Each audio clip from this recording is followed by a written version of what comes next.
We'll get started. I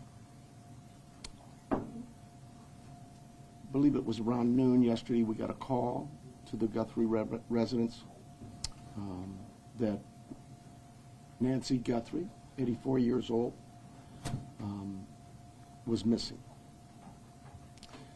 We expended a lot of resources for a missing person that we typically always do. Our search and rescue volunteers, our search and rescue teams, other agencies, Borstar from Border Patrol sent their canines out. They worked tirelessly all day yesterday and all day tonight. I'm sorry, all day yesterday and all last night.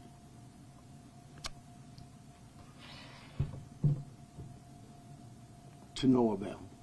As I said yesterday, we saw some things at the home that were concerning to us. We believe now, after we processed that crime scene, that we do in fact have a crime scene, that we do in fact have a crime, and we're asking the community's help. This community has always stepped up to help us solve some pretty tough crimes. I'm looking for that again. This is a 84-year-old lady who suffers from some physical ailments, has some physical challenges, is in need of medication that if she doesn't have in 24 hours, it could be fatal. So we make a plea to anyone who knows anything about this, who has seen something, heard something, to contact us. Call 911. We don't need another bad, tragic ending. We need some help. Our team is the best. I couldn't speak any higher. I think you know that. We have done some great work with our partners in the Valley. You know, this community, I have to give a lot of thanks to our law enforcement agencies all across this valley, whether it's the Tucson Police Department or some of the smaller agencies. They've all reached out. They've all offered to assist. The FBI, all of them. We work so close with them, and they are all plugged in. We'll continue to work closely with them. But what I really need is I need this community to step up and start giving us some calls. Let us know if you've seen something. We are right now at a time, and I apologize, everybody tells me I talk too softly. We are at a time where, in this investigation, we're now moving forward where we need to depend on technology.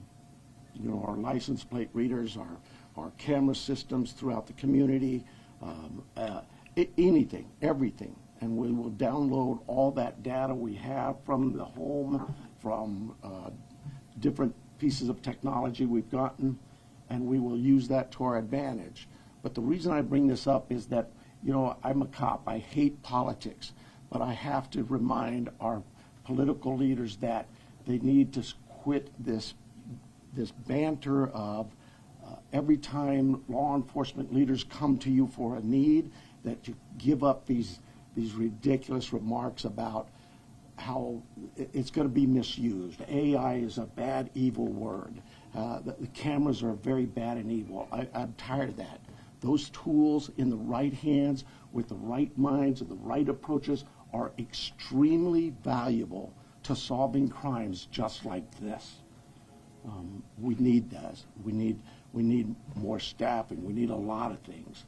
But what I really need is I need the community's help with this. So I want to make sure I didn't, before I take any questions, it is a crime scene. We know that. She needs her daily medication. And anybody that sees anything that even looks, hey, maybe that's her, just take a quick picture. Take a video. Send it to us. The number is real easy here locally. It's 911. You can contact our 88 crime and remain anonymous. You can call me, anybody. I am here to take any questions you may have. It will be a little limited. I apologize for that, but we do have a crime that we need to protect its integrity. I have here Sergeant David Stivers from our homicide team. He has been up all night, so bear with us if we are a little bit fuzzy in our answers and responses, but we're both here for any questions you may have. Let's start, please. Recognizing your limitations, but can you elaborate at all on what makes you believe it's a crime scene as opposed to someone who left home and just couldn't find her way back? Well, I think I told you, she is very limited in her mobility, right? We know she didn't just walk out of there. That we know. There are other things at the scene that indicate there was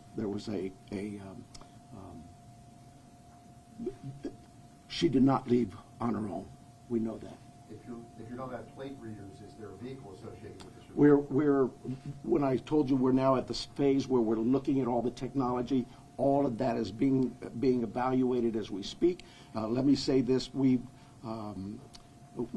not just thrown our search and rescue team out there. They are going to be doing some door-to-door with our criminal investigation team. It is not just our homicide unit. All of our criminal investigation detectives. I went out last night to the scene. There were probably 100 cars out there, all from the sheriff's department, all working this case. It takes a lot of manpower and a lot of energy. This team of mine worked throughout the night. They continue to work. David's had zero sleep, but he and his team are working as hard as they can. Is there anybody else associated with her, a caregiver, family member, acquaintance, who is also missing in some of your lives? No. The family, all of the family has been very cooperative with us. They're working with us. They're staying in touch with us. They have complete access to anybody on this department. Savannah has been in touch with us as well. Our hearts go out to them. This is their mom. She's just a great lady from what I've heard, and I feel for the family. We just want to find her and bring her back safe. Sheriff, you mentioned that she didn't just walk out, but is there any additional information that you can give us on what may have alluded to this being a crime scene? I wish I could. I really do. I know that everybody wants to know certain things, but I can't do that it would be inappropriate at this time. Are there signs of breaking and entering or any forced entry, anything like that? I again don't want to get into that. David, can you see anything here? At this time, it's still a very active investigation. There were circumstances on scene that we believe are suspicious in nature, I think is the best way to put it, but we can't really get into a whole lot of details with that. Do you believe that this was targeted, or they just happened to hit Savannah Guthrie's mom, or if this was just random? We don't know that. We look at all of that, but we just don't know that. Do they have cameras at the home? They do, and we're looking through some of that. Yeah. With this being an active crime scene, is there any threat to the general public? Trying to figure out my phone. Well, no, I don't think there's an active threat, but I hate to say that because, we're going to canvass that neighborhood, and maybe there's a prowler been seen around. There's a lot of work still to do. We don't have any indication that that the public is in danger. And what does that search look like today beyond what you've already told us about last night? So we have shut down our search and rescue mission, and we've sent them home to rest. They were out all night. Look, we put all our air assets into this, our drone systems, our aircraft, our helicopters, heat sensors, infrared, everything we've thrown at this. They're going to step aside. We'll call them out again if we need to do more searching. But right now, we don't see this as a search mission as much as we do a crime scene. Sheriff, can you tell us a little bit about that map? That is, and David probably can better answer it than I, But that is our search patterns, I believe. Is that correct? Yes. Yeah. So with all the assets that we deployed yesterday with the search and rescue teams, the map that's on the screen is basically tracks that were followed. Those are all, the colored lines are all ground tracks of different teams and different assets that were used on the ground, to include the canines, the volunteers, and our own search and rescue team. The circles are going to be representative, if not necessarily perfect, of our air circulation with both our helicopter and our fixed-wing aircraft at night, working with the night time cameras. So difficult to see where the house is. The house is basically pretty close to center in that, and then all of the searching that went on throughout the day with those folks out there on the ground. What this really helps with is our search teams, when they come back and reassess, maybe they've missed an area, we can look at it and say, hey, you know what, this area could use a little more coverage, and so they concentrate again. Our search and rescue team is top-notch. They're out every single day. If it's not a lost person, it's a hiker, it's somebody who's wandered away from a care home, whatever it may be. I want to stress to you, right, and it is really important, Miss Guthrie, Nancy Guthrie, is of great sound mind. This is not a dementia related. She is as sharp as a tack. The family wants everybody to know this isn't somebody who just wandered off. Her physical limits are based on just age, and we get old, and so it's more physical. But clearly, she is as sharp as a tack. Do you have her cell phone, and does that present any tracking potential? We're looking at that as we speak. But do you have it, or do you not? We do have it. Can you give us a little bit more of a timeline? Because you said she didn't leave on her own. She was last seen at 9:45. She wasn't reported missing until noon. But I believe what happened there was at 9:45 in the evening, her children left her off. At some time earlier that morning, they got a call from somebody at the church who said, hey, your mom's not here.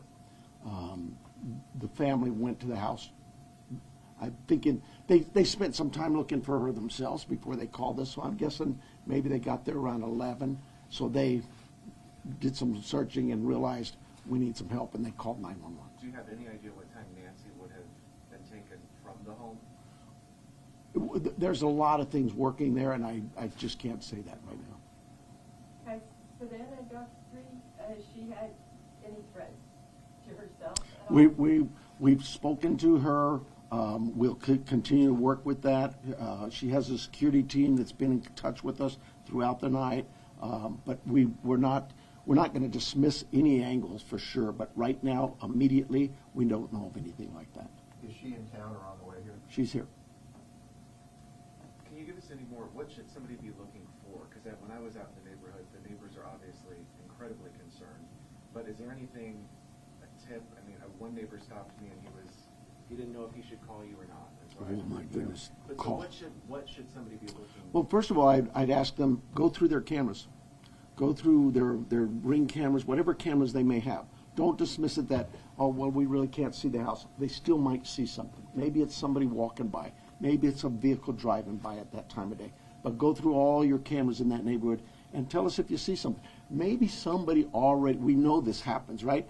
Oh, I saw something suspicious, but I didn't think it was worth calling in, so I didn't call it in. Well, now it's call in anything you've seen or heard. Maybe it's a neighbor telling you, I saw this or I heard that. Call us. Don't tell the neighbor to call us. Tell the neighbor to call us, but you call us as well. We'll put it together. We'll get, trust me, I'm sure we're going to get inundated with a lot of calls. We'll handle that. Did she live alone? I believe, yes, she did, yeah. Were there any caregivers who are normally associated with her? Well, she has house staff that comes by, takes care of the yard, whatever, in her house and that. But those people we'll be talking with and have talked to some of them already. But nobody's like a live-in or anything? Nobody actually lives with her, no. Like I say, she's of great sound mind, and she is mobile. It's just, it's a challenge for her to get, as the family says, she couldn't walk 50 yards by herself. So.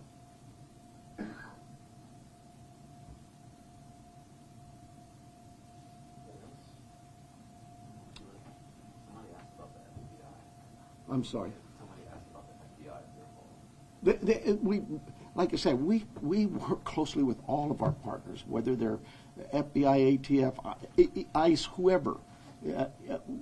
We know that they have certain capabilities and certain resources, just as we have certain capabilities and resources. So yes, we'll continue to work with them, and they've offered assistance to us. We accept that assistance, and we offer assistance. But just last week, the FBI called us to handle a shooting that involved Border Patrol. You need to know that. That's just day-to-day routine work for the law enforcement in Pima County in Tucson. We work very closely with our partners. With the amount of time that's gone by, how wide do you cast in the net? Statewide, national? Well, yes, national for sure. I'm hoping the national media's picked up on this. We've gotten a lot of reports, but statewide as well, with Amber Alerts, things like that. All of those things we use. Every tool we have, we will use.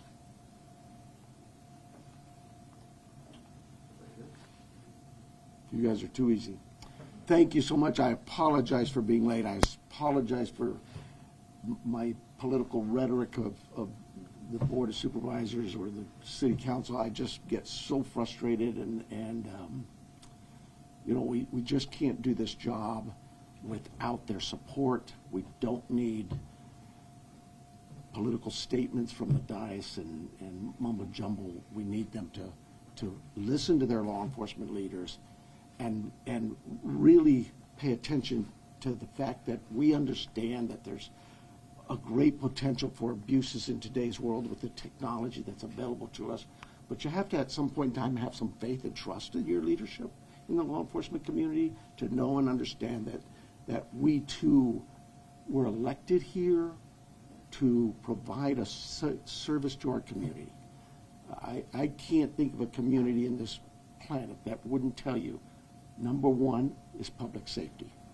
Everybody just wants to be able to know that they can go outside and enjoy their community and come home and be safe at night in their rooms, asleep in bed. And this lady wasn't able to accomplish that. That's a sad statement. We need her back. We need to find her. And time is very critical. She is 84. She needs her meds. Her family needs her too. Thank you so much for being here.